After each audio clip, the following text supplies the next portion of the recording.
Catalina, ¿cómo estás? Bien, ¿y tú? Súper bien, ahora estoy más actualizada que nunca. Catalina, estamos hablando de las renovaciones de propiedad y cosa muy importante para saber es, o sea, cuál es la importancia de considerar esas renovaciones, porque uno piensa en vender su casa en el estado que está, pero uno se le puede olvidar que esos pequeños cambios en tu propiedad puede valorizar mucho más al momento de vender. Sí, a ver, las renovaciones pueden jugar un rol fundamental a la hora de vender una propiedad.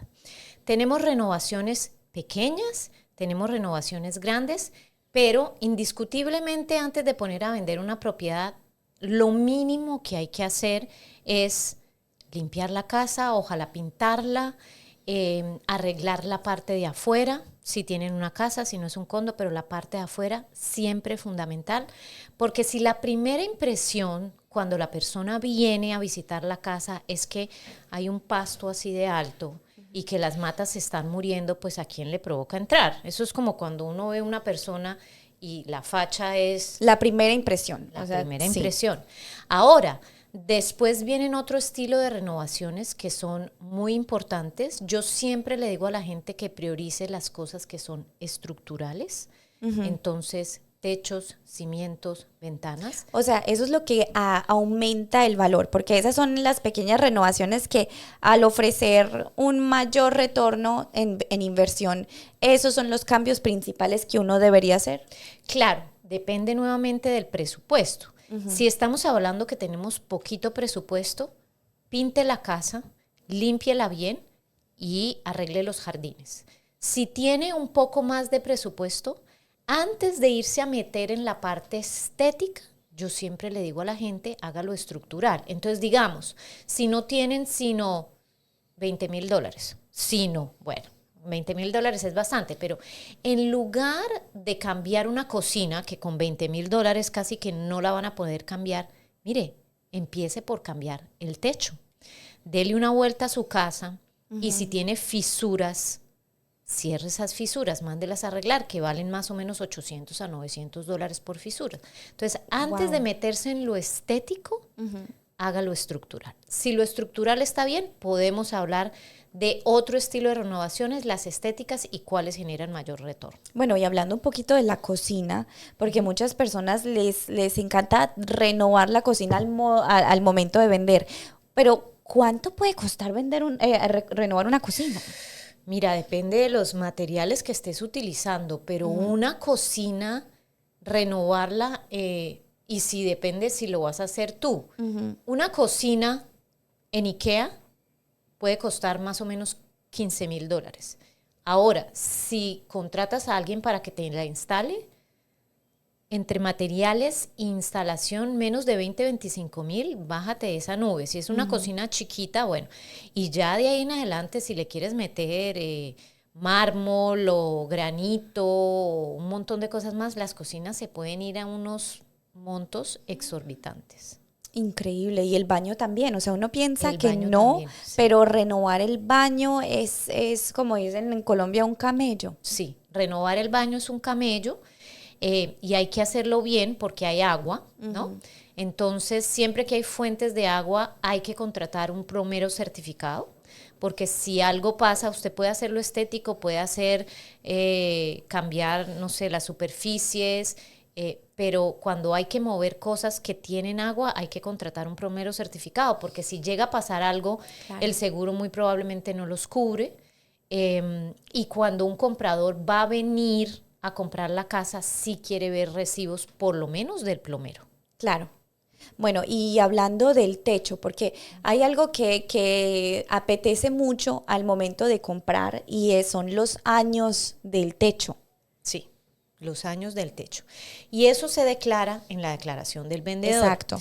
Entonces, dependiendo del estilo de techo, tiene una mayor vida.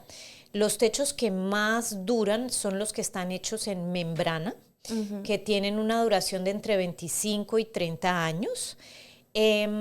Pero si son de piedra, si son de otros materiales, tienen una duración mucho menor. Entonces, cuando un comprador va y se da cuenta que el techo tiene 20 años, antes de hacer su oferta, pues él va a calcular que va a tener que hacer esa inversión. Entonces, un techo nuevo sí es algo que uno recupera esa inversión al momento de vender. Increíble. Y hablando de cositas pequeñas, porque ya sé que habías hablado de la pintura, pero a pintar la propiedad o cambiar un piso realmente puede marcar una diferencia en el precio final. Puede marcar una diferencia si la casa está estructuralmente bien. Si la casa se está cayendo a pedazos, como decimos, o si está entrando agua por el techo, o si la si lo estructural no está bien, no pierda la plata pintando la casa y cambiando los pisos, porque eso el vendedor le va a importar más que está entrando agua a que tengan unos pisos bonitos. Y en esos casos, por ejemplo, renovar cosas sencillas como los pisos o pintar puede ser un arma de doble filo. ¿Por qué? Porque le puede indicar al comprador que tú como vendedor estás tratando de ocultar algo, poniéndolo bonito por fuera, maquillándolo, cuando hay problemas que van a costar mucho más dinero. Entonces, en esos casos, yo no lo recomiendo. Bueno, y yo creo que en esa situación uno como agente inmobiliario debe tener ojo para esas cosas, porque normalmente uno como comprador no tiene ese ojo fino para saber, bueno, ¿por qué hicieron esto? ¿Será que están tapando algo? Yo creo que tú me lo podrías confirmar, eso es el trabajo de un agente inmobiliario, descorticar esas cosas que pueden estar escondiendo los vendedores. Total. Como decíamos en el programa pasado, la tarea de un agente inmobiliario no es ir a mirar si caben los sofás, sino es ir a detectar potenciales problemas que puedan afectar la inversión del cliente o que vayan a salir en la inspección. Entonces, si uno, por ejemplo, llega a una casa y se da cuenta que el sótano huele a humedad, y que está recién pintado, eso a mí como agente inmobiliario inmediatamente me está diciendo, hay un tema de humedad que están tratando de ocultar, que como está recién pintado a lo mejor no se ven las marcas de agua que pudo haber entrado o esas cosas, ¿no? Entonces sí es el trabajo de un buen agente inmobiliario. Y hablando de cosas que uno podría evitar de renovar, ¿qué son esos tipos de renovaciones que uno debe evitar porque no se recupera la inversión? Cosas que sean demasiado personalizadas, hay que evitarlas. ¿Cómo cuáles? Voy a darte un ejemplo. Tenía una clienta que vendió su condo y ella era DJ y había invertido en una ducha disco. Okay. Entonces era espectacular la ducha, tenía luces de todos los colores si ella quería, tenía un sistema de sonido adentro espectacular, la música. Le había metido más de $50,000 a la ducha y tenía además un inodoro japonés que costaba más de $10,000. Eso en una casa de $3 millones y todavía, pero era un condo de $500,000. Bueno. Y la señora que vino a comprarlo era una viejita. Entonces, a esa señora, los $50,000 en la ducha disco, le importaban un pepino, como decimos en Colombia. Entonces, cosas muy personalizadas hay que definitivamente no. Y hablando de cosas personalizadas, ¿será que un jacuzzi hace parte de eso? Jacuzzi o piscinas. Sí. O un palo en medio de esos. Sí, de esos, sí, claro. Pero eso depende de dónde estés. Del gusto. Sí. Entonces, mire, un spa, yo sí pienso que es una buena inversión. Y un spa se puede, si el vendedor se lo puede llevar. Las piscinas es nuevamente un arma de doble filo. Ok. Porque mucha gente con niños chiquitos no quiere piscinas. Y otra gente sí quiere piscinas. Entonces eso más o menos. Ahora, las piscinas que están por encima de la tierra, entonces estas redondas, yo las considero que le quitan valor a la propiedad. porque Buen ocupan punto. mucho terreno Sí. y si el comprador no la quiere, deshacerse de esa piscina vale más que instalar la piscina. ¿Cómo? Sí, vale muchísimo dinero deshacerse de eso y después hay que hacer trabajos de paisajismo Claro. para volver a arreglar. Entonces, es un arma de doble filo. Hay gente que le interesa. Ya, ahora, las piscinas que están hechas dentro de la tierra, que son costosísimas además, por lo general se recupera, yo diría que un 50% de la inversión, pero no es el estilo de renovación que genera el mejor retorno sobre la inversión. Interesantísimo. Bueno, y algo bien captante que a mí me pareció súper importante en el momento de comprar mi propiedad fue las cajas eléctricas. No sé si que Los paneles eléctricos, total. Y eso es otra cosa que su agente inmobiliario tiene que fijarse y que siempre hay que mirar. Importantísimo, porque eso sí representa un riesgo de seguridad para el comprador.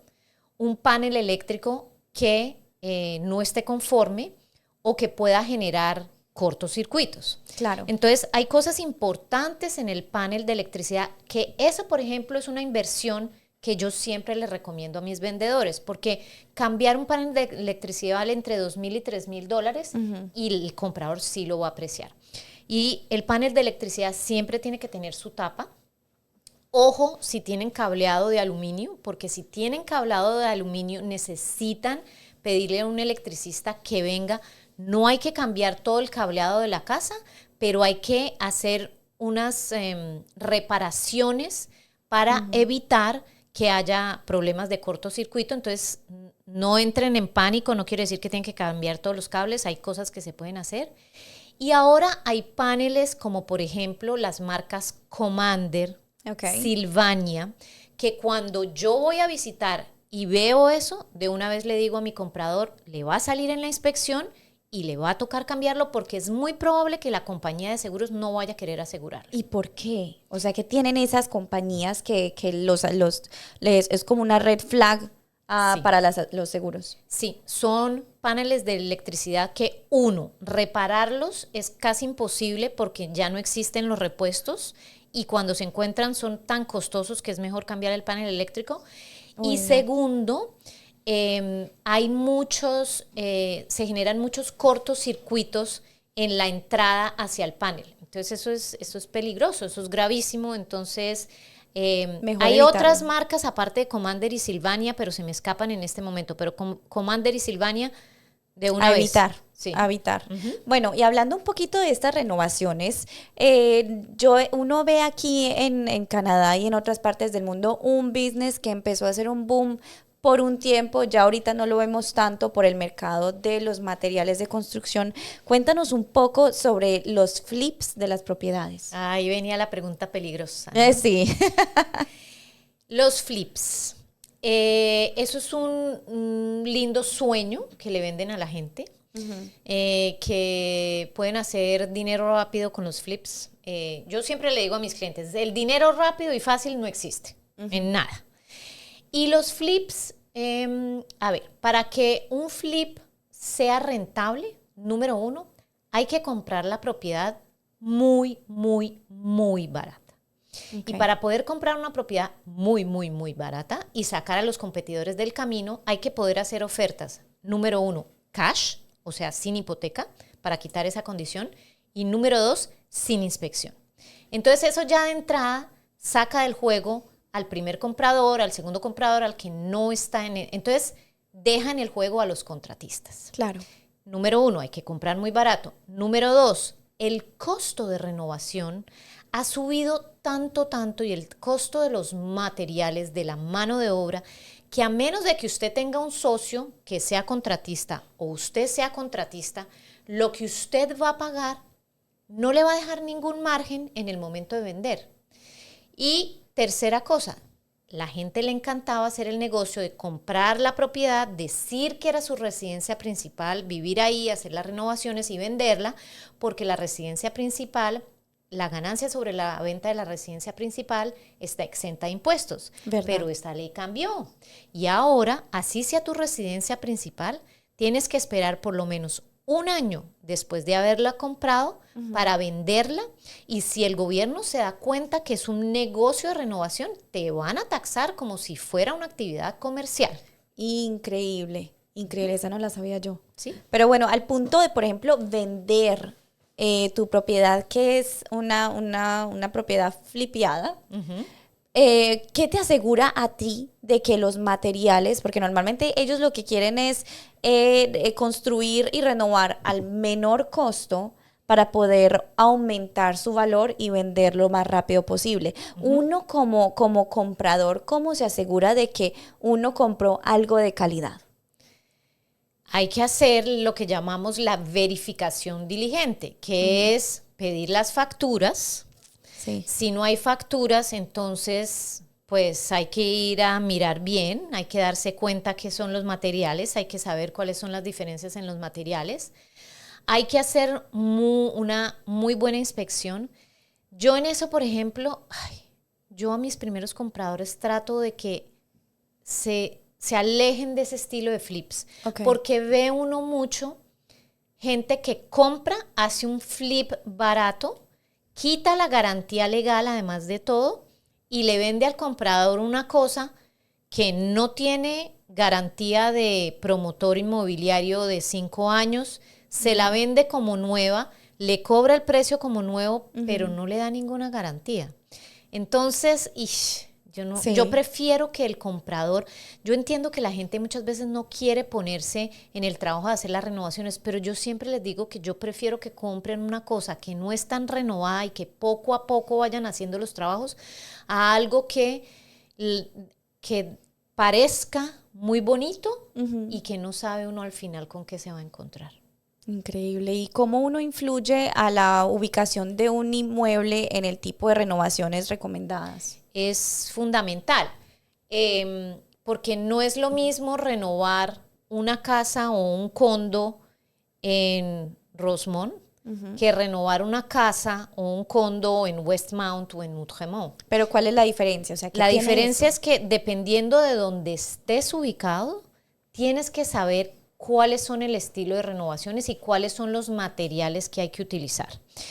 Entonces, si se compró un condo en el centro de la ciudad o en Westmount, donde quien va a comprar tiene buena capacidad adquisitiva, y tú decidiste cambiarle la cocina y le metiste una cocina de IKEA, olvídate, el que va a venir a comprar una casa en Westmount no va a apreciar una cocina de IKEA. No, quieren unas cocinas hechas a la medida, con unos materiales de extraordinaria calidad, porque si no, va a decir, mire, esta no es la cocina. Entonces va de la mano con dónde está localizado. Ahora, si tú tienes una casa pequeña a las afueras de Montreal que vale $500,000, ¿para qué le vas a meter un inodoro de $10,000 o para qué le vas a meter una ducha de $50,000?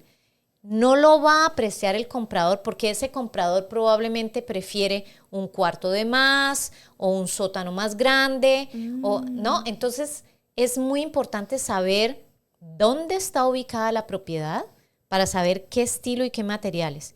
Y de la misma manera, dependiendo de dónde esté localizado, también hay cosas que hay que tener prioridad. Si tu casa da al agua y tienes, no sé, una cocina divina, pero tienes humedad o tienes un terreno que está haciendo que el agua se venga hacia tu casa, pues empiece por eso antes de empezar por lo estético, ¿no? Claro.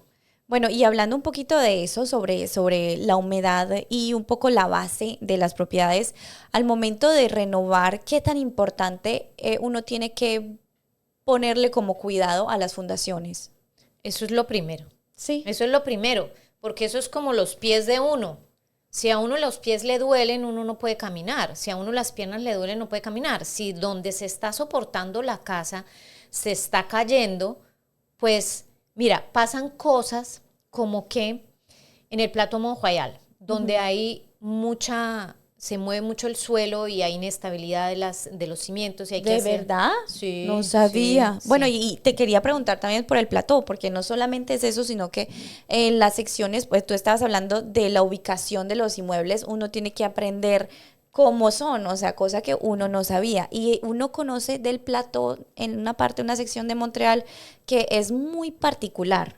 No sé, lo que es de la estética, de la cultura, de los inmuebles, uno como los ve por fuera y por dentro. Tú que conoces un poco más de eso, uno cómo los describe. Las propiedades en el Plateau Mont-Royal. El Plateau Mont-Royal es muy largo y empieza en Mile End y termina casi que en Sherbrooke. Las propiedades, por ejemplo, hay ciertas zonas, las que están sobre la calle Saint-Joseph y cerca a sobre San Joseph y cerca a ciertos parques, antiguamente fueron sitios donde la ciudad botaba basura, por ejemplo. Entonces sucede que el terreno está contaminado.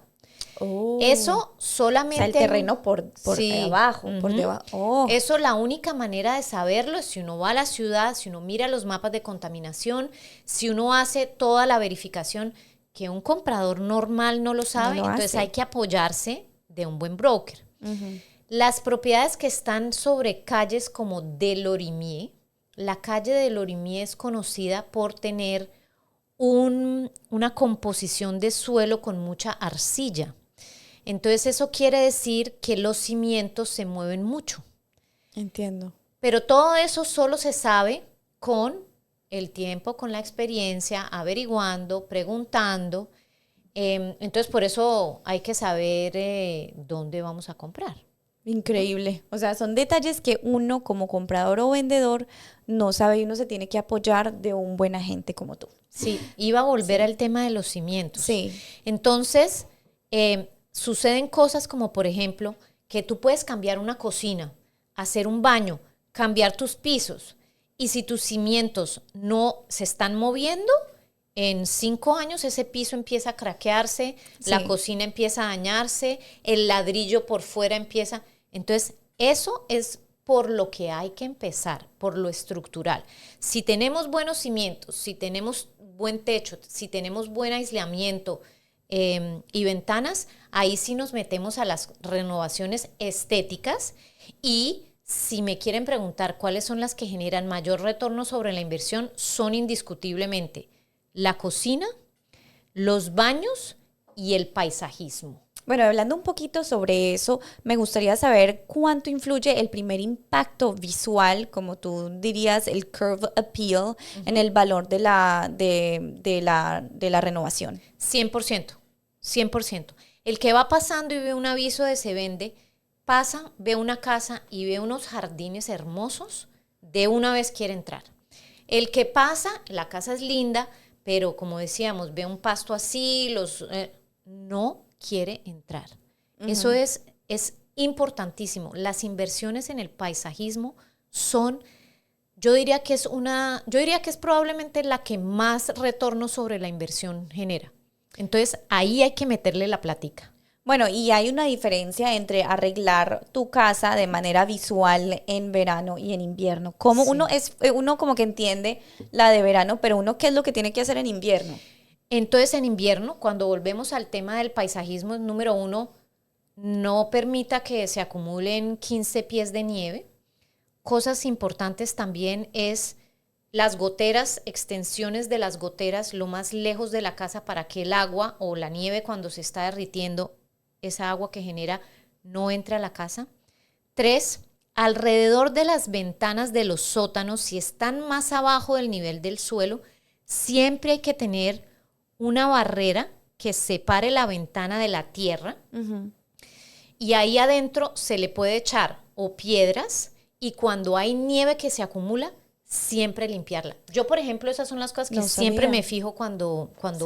hago una visita en invierno. Sí. No sé, bueno, y eso Sí. es algo que tengo yo y la verdad es que no lo hago, entonces, Hay que hacerlo. gracias, sí. Hay que ¿Pero hacerlo. por qué? Mira, estaba vendiendo una casa en Chambly. Ya se vendió, gracias a Dios, todo se logró, pero los clientes tenían una ventana más abajo del nivel del suelo, que era la del sótano. Tenían en francés se llama un margelle, pero dejaban que la nieve se acumulara y no la limpiaban. ¿Qué pasó? había una mínima fisura por el lado de la ventana Sí. y preciso 2 días antes de hacer la inspección, que estábamos en el periodo en el que la nieve se descongela, se les empezó a meter agua al sótano.